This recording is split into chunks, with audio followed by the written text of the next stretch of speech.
అమెరికాలో శ్రీ వెంకటేశ్వర స్వామి ఆలయం ఫ్లోరిడాలో సెయింట్ అగస్టిన్లో మొదలు పెట్టబోతున్నారు. ఇంత అద్భుతమైనటువంటి కార్యక్రమం మొదలు పెట్టాలంటే చాలా కారణాలు ఉంటాయి. అసలు ఎందుకు ఈ ప్లేస్ లోనే పెట్టాలనుకున్నారు అనే విషయాలన్నీ కూడా మనకి తిరుపతి మూర్తి అవధాని గురువు గారు ఉన్నారు. ఒకసారి మాట్లాడదాం. స్వామివారే స్వయంగా నేను ఉంటాను అని చెప్పడంతో రుద్రాభిషేకాలు అలాగే లలితా సహస్ర పారాయణాలన్నీ చేయడం జరిగింది. ఒకసారి మాట్లాడితే నమస్కారం అండి. పరమేశ్వరార్పణం. ఇతః పూర్వం కంచి మహాస్వామి వారి యొక్క ఆశీస్సుల ద్వారా వారి యొక్క పాదుకల్ని తీసుకొని అనురాధ నక్షత్ర పారాయణ అని చెప్పి అనురాధ నక్షత్రం రోజు నాడు ప్రతి నెల కూడా అనురాధ నక్షత్రం రోజు నాడు ప్రత్యేకంగా పాదుకార్చనలు అవన్నీ కూడా కొన్ని సంవత్సరాలుగా ఎక్కడా కూడా ఏ మాసములో కూడా విఘ్నం రాకుండా నడపడం జరిగింది. ఆ సమయంలో మన ఆచార్యుల వారికి ఈ పరిసరాల ప్రాంతంలో ఒక నలుగురు ఆలయం కట్టుకోవడానికి స్థలాలు కేటాయిస్తాను అంటే జరిగింది.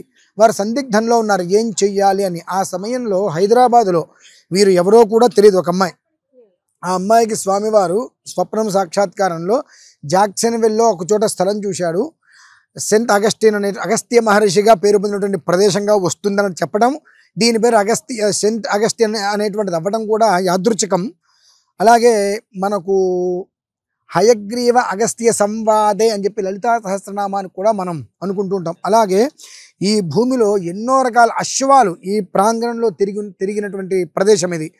ఈ హయగ్రీవుడు అగస్త్యుడు అనేటువంటి సంవాదంలో లలితా రహస్యనామ స్తోత్రం ఏ రకంగా వచ్చిందో ఆ రకమైనటువంటి విశేషమైన స్థలముగా మహాస్వామి వారి నుంచిగా ఈ స్థలం తీసుకొని ఇక్కడే ఆలయ నిర్మాణం చేయమని చెప్పి సంకల్పం జరిగినది.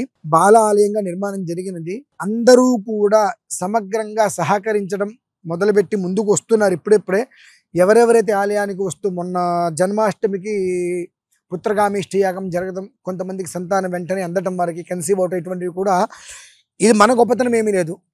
పూర్వం నుంచి కూడా గురు పరంపరలో ఉండేటువంటి గురు శుశ్రూషయ వారికి సేవ చేసుకుంటూ ఉంటాము. ఆ సేవ ఫలితమే. అలానే దీనికి పంచగురు క్షేత్రము అనేటువంటిది కూడా పేరు ఉన్నది. అంతటి విశేషమైన క్షేత్రము ఇక్కడ మనకు ఆ ముందు చూసినట్లయితే మందాకిని వియద్గంగా అనేటువంటిది సరయు కూడా చిన్నది ఇక్కడ మనకు అందుబాటులో ఉన్నది.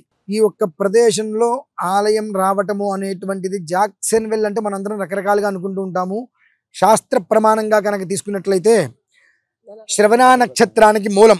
శ్రవణ నక్షత్రానికి జూజే జోఖ శ్రవణం అని అంటారు. ఆ శ్రవణ నక్షత్రానికి అధిప్రత్యంగా ఆ నక్షత్రానికి వచ్చినటువంటి పేరై జాక్సన్విల్. అంతకన్నా మనం ప్రమాణికంలోకి వెళ్తే జమదగ్ని మహర్షి ఆశ్రమం అనేటువంటిది ఈ జాక్సన్విల్కి ఉన్నది. అలాగే అగస్త్య మహర్షి యొక్క ఆశ్రమ ప్రాంగణం ఇది అనేటువంటిది కూడా చాలా దీనికి ప్రమాణాలు మనకు కలవు.